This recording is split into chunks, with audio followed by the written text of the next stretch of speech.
I'm Linda Carter.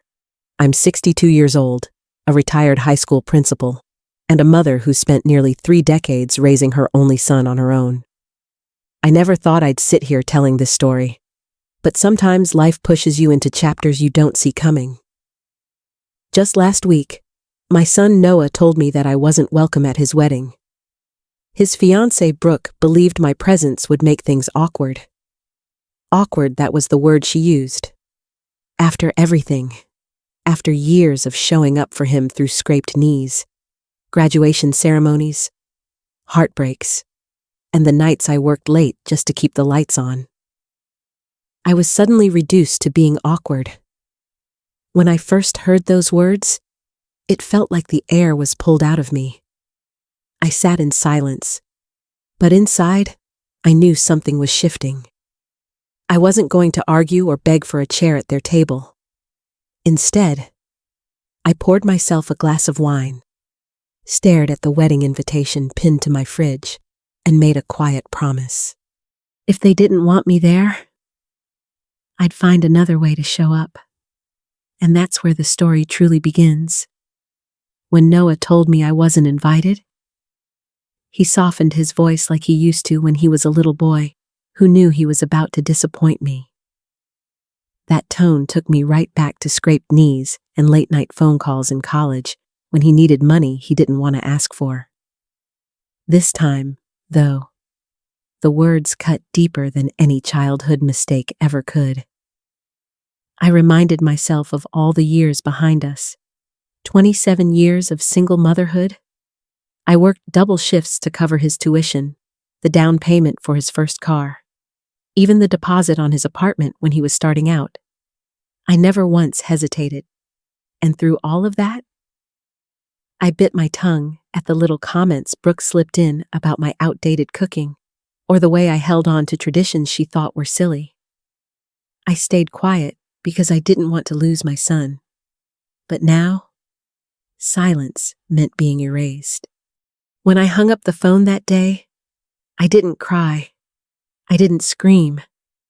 I simply sat in my kitchen, staring at that cream-colored wedding invitation taped to my refrigerator, the one I had helped him address because Brooke's wrist had been acting up. My hand reached for it, and without hesitation, I tore it in half. The sound of the paper ripping felt final. Then, in the stillness, another thought rose. If they didn't want me at that wedding, maybe I wasn't supposed to stand in the background. Maybe my place was to uncover what others refused to see. And that was the first moment I began to imagine a different role for myself. The next morning, I woke up with a heaviness in my chest. But beneath it, there was also a strange calm. I knew I couldn't storm into that wedding or demand a seat at the table. That wasn't my way, and it wouldn't change anything. What I could do, though, was pay attention. If Brooke was so determined to push me aside, maybe it was because she had something to hide. I called my sister Diane. She has always been the daring one, the type who finds adventure in places I'd never think to look. As soon as she heard my voice, she knew something was wrong. I told her everything. How Noah had uninvited me. How Brooke's confidence in that decision felt too certain. Diane didn't even hesitate before offering to help. And just like that, the two of us slipped into a quiet rhythm we'd known since we were kids. Her boldness paired with my patience. I reminded myself often nothing illegal, nothing cruel, just gathering information. Sometimes the truth reveals itself when you simply give it the chance. That night, I sat at my desk and opened my laptop. Years of teaching had made me comfortable with technology, more than most people assumed. And so, I created someone new, a wedding photographer named Sarah Miles, a woman who believed in honesty, love, and documenting real moments. Sarah would be my eyes and voice, a way to tell the truth without the baggage of my name. It was the first step in a plan I hadn't fully mapped out yet. But I knew one thing Brooke Taylor was about to learn, that I wasn't as easy to silence as she thought. Once the plan began to take shape, I moved carefully. I reminded myself over and over, no wild moves, no bitterness, just eyes open, heart steady, and camera ready. If the truth was out there, I would find it. The first glimpse came on a Tuesday morning around 11:20. I was sitting quietly at a cafe downtown, pretending to scroll through my phone. That's when I saw Brooke walk in. She wasn't with Noah. She met a tall man, dark hair, confident posture. His name, I later learned, was Cole Ramirez. They leaned close, their laughter too familiar, their hands almost touching across the table. I told myself not to jump to conclusions, but a knot settled in my stomach. I filmed discreetly, not to trap her, but because part of me feared no one would believe me without proof. 2 days later, on Thursday at 2:45 in the afternoon, Diane and I parked across from a fitness studio. Cole owned the place. Brooke strolled out in flawless workout clothes, not a hair out of place. She slipped into a black SUV parked in the alley. Minutes later, Cole joined her in the passenger seat. They didn't even look around, as if secrecy didn't matter. I pressed record again, my heart heavy. By the following week, I knew their rhythm. Tuesdays and Thursdays, like clockwork. At 3:17 one afternoon, I followed them to a quiet apartment complex on Maple Street, Unit 214. A second life tucked neatly away, invisible to Noah. I sat in my car, hands trembling, forcing myself to breathe. Each minute that passed made it harder to deny. A part of me still whispered, maybe I was wrong. Maybe it was nothing. But the evidence kept stacking, and deep down, I knew. Brooke wasn't just insecure about me being at the wedding. She was hiding something much larger. As the days passed and the pattern held, the ache in my chest turned into something else, a clarity I couldn't ignore. If Noah couldn't see what was right in front of him, then I would make sure he eventually did. And that resolve carried me straight into the days leading up to the wedding itself. By the time the wedding weekend arrived, I had already gathered more proof than I ever wanted to see. Still, I couldn't shake the thought that Brooke's confidence, the way she had insisted I stay away, came from knowing Noah would never question her. That troubled me more than anything.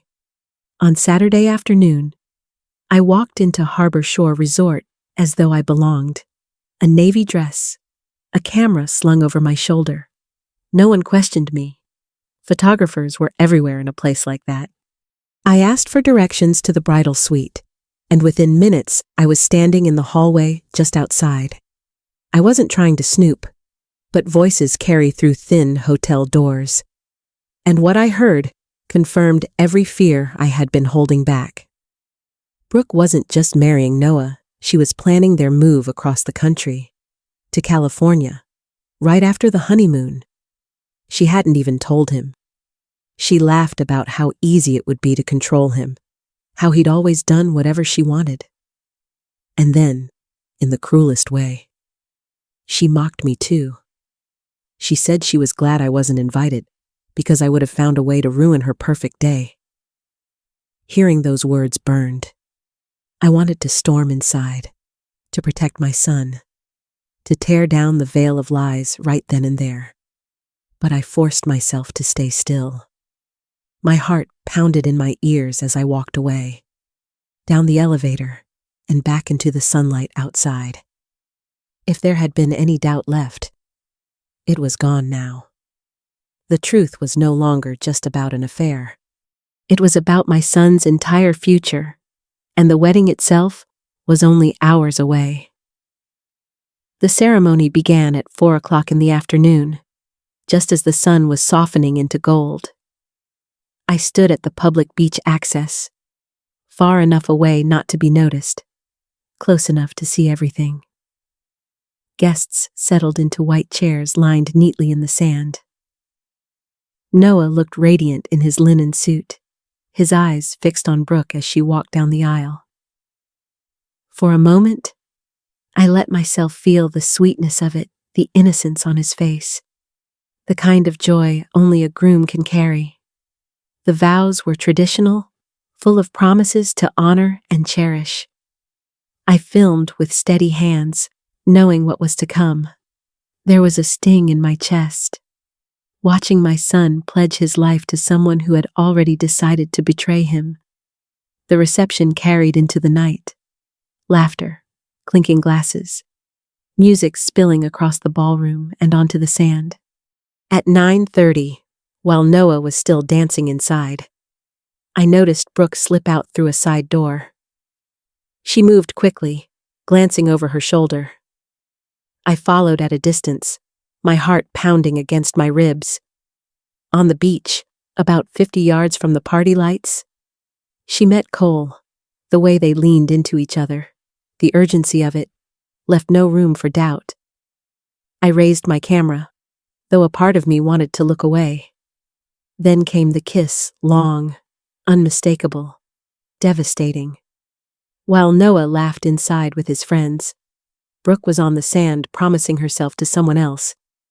The audio wasn't perfect in the night air, but the video was clear. I captured every second. As I walked back to my car, I felt an eerie calm. The truth was no longer fragments scattered across cafes and apartments. It was right there, on the very night she became Noah's wife. By the time I pulled into my driveway later that evening, I already knew what had to come next. This wasn't just about collecting evidence anymore. It was about shaping it into something undeniable. And so, I sat down at my desk and prepared to turn raw footage into a wedding gift Noah would never forget. Back home that night, I sat at my desk with the footage spread across my screen like puzzle pieces. Years of creating school presentations had taught me how to weave moments together into a story. But this was different. This was personal. Every clip carried the weight of my son's future. I layered the vows alongside the cafe footage. On one side of the screen, Brooke promised loyalty and devotion. On the other, she leaned into Cole's lap, laughing as if Noah didn't exist. I placed the first dance next to the gym rendezvous, her smile in two places at once. And then, the finale, the kiss on the beach, played against Noah's carefree laughter inside the ballroom. The contrast was heartbreaking, undeniable. I chose music carefully. Nothing mocking, nothing cruel. Just soft instrumentals that underscored the truth without turning it into a spectacle. My goal wasn't to humiliate, it was to reveal what Noah deserved to see. By 2:17 in the morning, the edit was complete. I saved it onto a fresh file under my alter ego, Sarah Miles. She had already been building her online presence, posting about honesty in marriage and the beauty of authentic love. She was the perfect voice to release this. At 7 o'clock sharp, while the newlyweds would be boarding their flight for Cancun, the video was scheduled to go live. By the time their plane touched down, the truth would already be spreading. I closed the laptop, made myself a cup of tea, and sat in the quiet. The decision was final. What happened next was no longer in my hands. By 9 o'clock the next morning, my phone was buzzing non-stop. Notifications piled up faster than I could clear them. The video had been live for only 2 hours, and already millions of people had watched it. Strangers were commenting, sharing, debating. I sat in my kitchen making pancakes, letting the chaos swirl without me. I turned on the television, and there it was. Local news anchors were already covering the story, showing Brooke's smiling wedding photo beside the headline about a viral video exposing a cheating bride. The footage was credited to an anonymous wedding photographer. No one knew about Sarah Miles, but her voice was everywhere now. Then came the knock on my door. My heart skipped, thinking it might be Noah, but when I opened it, a woman stood there with tear-stained cheeks and tired eyes. I recognized her immediately from social media, Natalie Ramirez, Cole's wife. She held herself like someone carrying a weight she could no longer bear. She told me she had suspected for months, but the video confirmed what she had been afraid to face. She spoke about their children, about the betrayal etched into every timestamp I had recorded. I listened, offering coffee and space, and in her broken voice, I heard something important: gratitude. She thanked me for not looking away, for shining a light even though it burned. Her words stayed with me long after she left. The video had gone far beyond what I intended. It wasn't just about Noah anymore. Other lives were unraveling, other truths were surfacing. And as my phone continued to ring with Noah's name flashing again and again, I knew the hardest conversation was still waiting for me. That evening, Noah showed up at my door. I could see the weight of the past 48 hours etched across his face. His shoulders were slumped, his eyes red, his voice unsteady. He looked like a man who had aged years in just a weekend. We sat in the kitchen, the same place where every serious talk had happened since he was a child. He spoke haltingly, telling me how the honeymoon had collapsed before it even began. Guests at the resort had whispered, strangers had stared, and Brooke had tried to spin excuses he no longer believed. He wanted to ask if the video was real, but deep down, he already knew. The truth was in the way his stomach turned every time he looked at her. I reached across the table, steadying his trembling hands in mine. I told him I was sorry he had to find out this way. Sorry for the pain. Sorry for the humiliation. But not sorry that the truth had surfaced. Because lies can hold someone hostage forever. And he deserved better than that. Part of me wanted to confess right then. To tell him Sarah Miles was my creation. That it was me behind the camera. But I held back. I reminded myself that the focus wasn't on me, it was on him, and the decision he had to face. As he sat there, trying to process the wreckage of a marriage barely begun, I saw a flicker of something, not just heartbreak, but clarity. He was beginning to see Brooke for who she really was. And I knew this conversation was only the beginning. The fallout wasn't finished yet. A few days later, Brooke came to my door. She didn't look like the polished bride from the wedding photos. Her hair was hidden under a baseball cap. Oversized sunglasses covered her eyes, and her hands shook as she paced my living room. For the first time, she seemed small, fragile, almost lost. She accused me of destroying her life, and I could see how desperately she wanted someone else to blame. Her job was in jeopardy. Her family had turned cold. Cole's wife was pursuing divorce, and the internet had branded her the villain of a viral story. But as she spoke, I realized she still hadn't accepted the truth. This wasn't about me or a video. It was about choices she had made long before I ever pressed record. I told her as gently as I could that the affair, the lies, the manipulation, they were hers to own.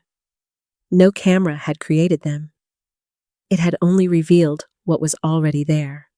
She broke down then, confessing how Noah had been safe but never thrilling, how Cole had made her feel alive, how she thought she could balance both worlds without consequence.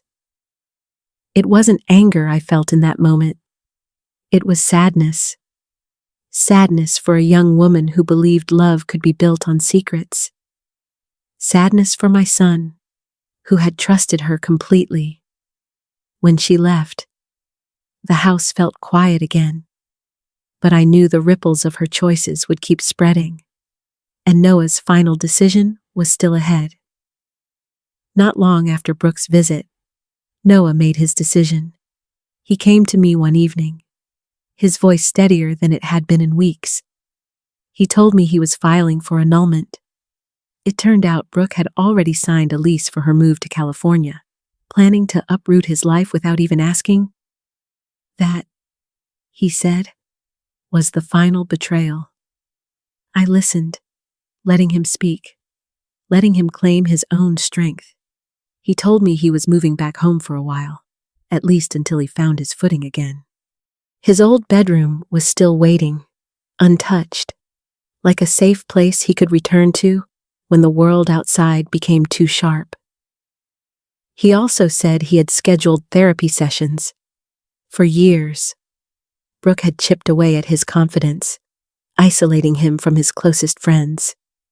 Now, he wanted to rebuild. He wanted to rediscover the parts of himself he had abandoned just to keep her satisfied. Hearing those words filled me with a quiet relief. For the first time in months, maybe years, I saw clarity in his eyes. He wasn't just reacting to the hurt, he was reclaiming his life. And while I felt peace in that moment, I knew our story with the world wasn't finished yet. Not long after Noah filed the annulment, the media turned their attention to me. It started with a reporter showing up while I was grocery shopping. She recognized me as Noah's mother and asked if I had anything to say about the video everyone was still talking about. In that moment, I had a choice. I could deny everything and let the mystery continue, or I could step forward and own the truth. I thought about Noah, sitting in therapy, rebuilding piece by piece. I thought about Natalie Ramirez, holding her children close while her marriage fell apart. And I thought about all the strangers online, thousands of them, sharing stories of their own betrayals and recoveries under Sarah Miles' posts. So I decided not to hide. I told the reporter that when a mother sees her child in danger, she has two choices: step back and let them fall, or intervene and hold out the truth like a mirror. I admitted that I had created the video, not to humiliate, but to protect. By the next morning, my name was everywhere. Some people called me cruel, others called me brave, Justice Grandma. They nicknamed me online.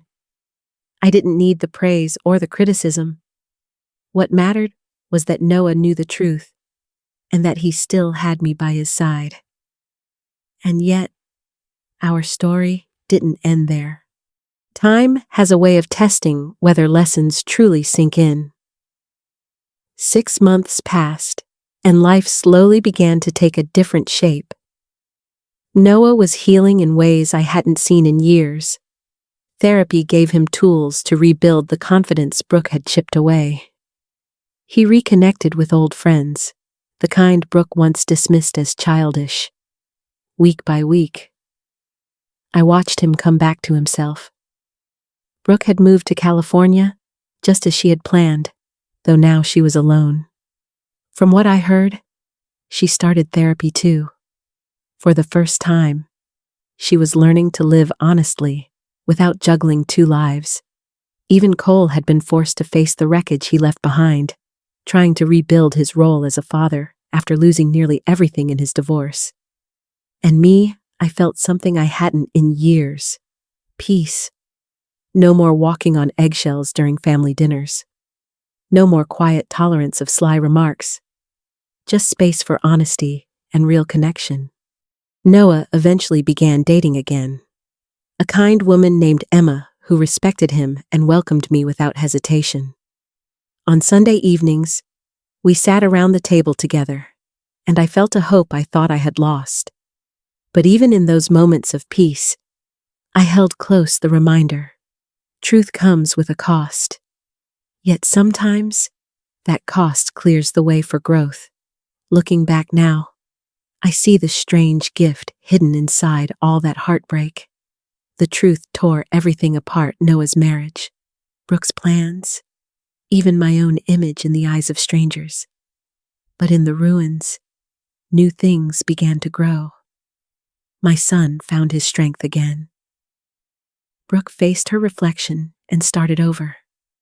And I rediscovered that being a mother isn't always about comforting. Sometimes it's about holding up the truth, even when it burns. On a Sunday evening at 6 o'clock, Noah and Emma sat in my kitchen.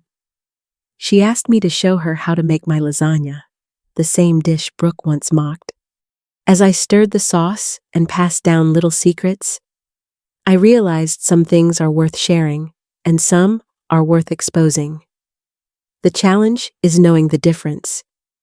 If you take anything from my story, let it be this: don't ignore your instincts. Don't be afraid of the truth, even when it hurts. Because lies only delay the pain, they never erase it. And if you've ever had to choose honesty over comfort, your story matters too. Share it.